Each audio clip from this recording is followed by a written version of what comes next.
Hi. I'm back again. Today I'll be making spinach and with efiri, which is saint leaf vegetable soup, and healthy version of it. Why? What makes it healthy? We're going to be using olive oil, less of olive oil mainly. We're going to just reduce every other ingredient. We're not frying anything or any of our meat. We're using fish, which is easy to digest. Saint leaf is good for detoxification. Efiri. So we start with the clean pot, and here I am. Once your pot is dry, just put in your oil, olive oil. I'm using extra olive oil here, just a bit of it, because we want it as healthy as possible. I have this vegetable on its own. Sometimes I just eat it on its own, especially in the evening when I don't really want to eat anything for easy digestion. Sorry. And I'm going to put my pepper once the oil is averagely hot. Note you don't have to preheat olive oil because then it loses nutrients. You just have to make it a little bit warm, not super hot. Then just put in your pepper. My pepper is a combination of Spinach bonnet, red carb, and onion, ginger, and garlic. So you blend it as you desire, but most of the time it's much better when it's not too smooth. So put in my Maggi cubes. I love to use a combination of chicken and beef Maggi cubes. So I'm not using everything, so I'll see how that goes first.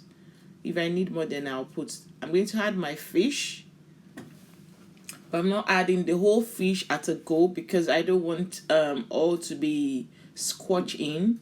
So sometimes when you're eating, you still want to see a whole of it. So a bit of that for now. Then this is my locust beans I'm adding. I'm going to give it a quick rinse. Reason being why you have to rinse the locust beans is sometimes it has a little bit of a sand, just to be extra careful. So you just rinse it this way, and so that the sand will sink below. Then I'm going to drain the juice from it. You don't throw it away just yet, and that's it. Then I'm stirring, then cover up. So my spinach was rinsed before now. So instead of parboiling it the usual way, like most of us always do, like boiling the water and pouring it in, so I'm just going to steam it. It's been rinsed. I rinsed the spinach, then cover it up with a cling film, or if you have any cover, but I guess I believe so that the cling film will do the job faster. Put it in the microwave. I'm going to put it for 2 minutes and see how that goes. It's going to steam it up in order to retain the vitamins. So when you rinse it, don't chop it first. Rinse it first, boil it your way, but this is much better in order to retain the vitamins. It's not done to my satisfaction. I put it back and add some few more minutes. That's 5 minutes. So while that is getting steam, I'm going to go back to my pepper cooking. Give it a look. It's boiling. It's been boiling for like 5 minutes before now. Stir it. Cover it and leave it to keep cooking. Then I go back to my vegetable. It's completed after the 5 minutes. So I'm going to put cold water to cool off.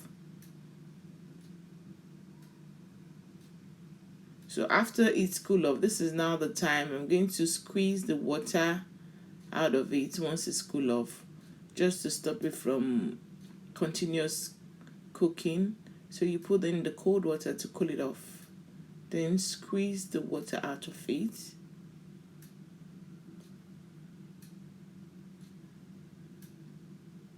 Then you do this again till it's completely done. Depending on the volume of your spinach, just do this process.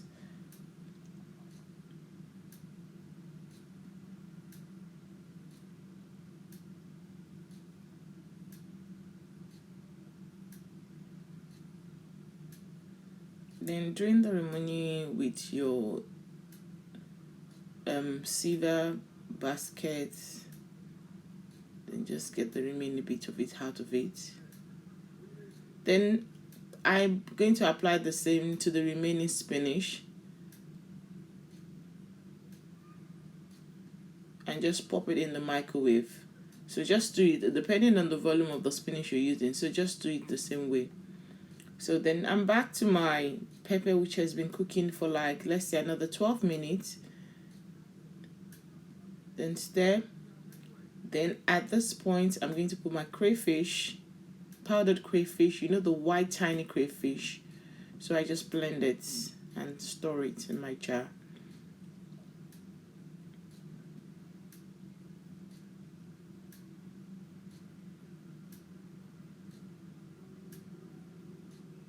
And now I'm pouring the remaining fish, the dry fish that I used. That's the remaining one. I just don't want the whole thing to disappear. That's why I didn't pour everything at the go. I don't want everything smashed. You like to see, if you're like me, you like to see some of your fish as a whole when you're eating. I guess that's applicable to most of us. So that's it. I'm going to cover it again and leave it to cook again for another 3 minutes. And the remaining spinach is done, steam. So I'm going to apply the same process of cooling it off with cold water and just squeeze it out of it.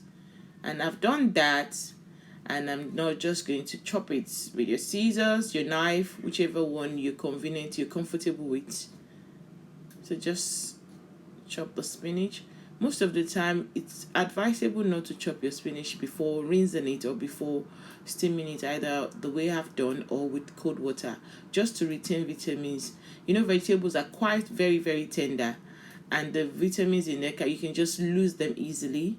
So that's why it's advisable to rinse and steam it before chopping them.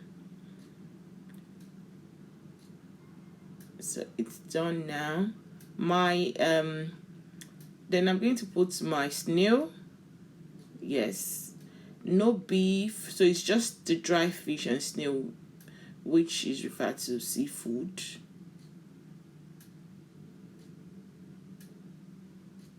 So I don't like my snail to be too soft. I like it crunchy when I eat it, so that's why I didn't pour it immediately. My ephraim, which we call saint leaf, it's actually frozen one.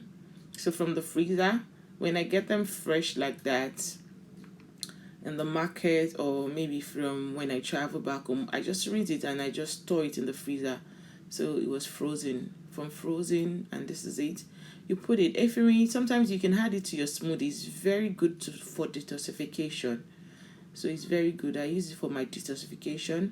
So just stir it after putting the ephraim. It's vegetable as well. So bear in mind that you don't cook it for too long. So after 2 minutes, but I just want the flavor and the juice to be much as transferred into the pepper. So it's cooked for like 3 minutes again. I don't want the soup to be super dry, so I'm not going to let the whole water dry up. So then now pour in your spinach and turn down the heat a bit, reduce the heat, then just stir. Just stir. While in the process of stirring is cooking, you stir for like, let's say, another 1.5 minutes to 2 minutes, and it's ready. Don't cover it so that you won't lose the vitamin and the greeny, the freshness. So remember, while you turn down the heat, it was actually hot, and just steaming and stirring is cooking. So this is the end of how I make my healthy spinach and saint leaf ephraim soup. So you can just have it like that most of the time at night. Sometimes you're just tired of having your cold salad. So this is what I do. That is how I make my healthy spinach and ephraim soup. Thanks for watching. Remember to share with friends and family. And always remember to turn on your notification button so you can be aware when I add more videos. Thanks for your support. I appreciate it. Take care. Enjoy the weekend. Bye bye.